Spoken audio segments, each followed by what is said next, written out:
Je vais juste compléter les propos de Corinne et Marie en vous partageant quelques remarques qui sont liées à ma propre expérience. J'ai organisé 3 pop-up de courte durée, entre 5 et 10 jours, au 19 Côté Cour à Paris, qui est un lieu d'événementiel et un lieu où Améade a sa salle permanente pour les formations en présentiel, à l'époque du présentiel. Et donc, je voulais simplement apporter quelques éléments sur le fait de générer du trafic en fait, sur le lieu de vente. Et souvent, j'ai noté qu'il était nécessaire d'organiser finalement des événements dans l'événement.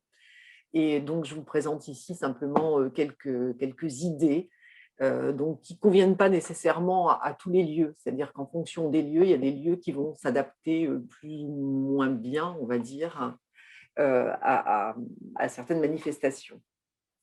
Donc, dans ces idées d'événements dans l'événement, il y a bien sûr inauguration ou vernissage. Ce sont, Corinne l'a évoqué tout à l'heure.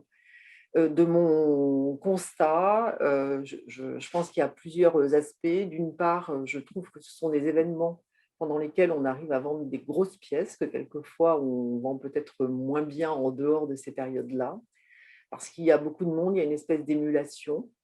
Et puis, il y a aussi toute une catégorie de personnes qui viennent à un vernissage et en gros, qui prennent un peu la température du lieu, qui vont revenir, hein, qui vont en parler et qui vont même faire la promotion à leur entourage de l'événement, de la boutique collective, etc.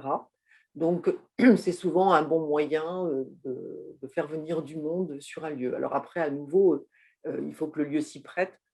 Corinne a donné des exemples avec des boutiques de très petite taille, ça peut être aussi la limite de l'exercice. Ou alors, je sais qu'on en avait discuté ensemble, mais dans le cadre de la galerie commerciale, elle ferme le soir, donc c'est un événement qui ne peut pas avoir lieu après une certaine heure, donc il peut y avoir effectivement des limites à l'exercice.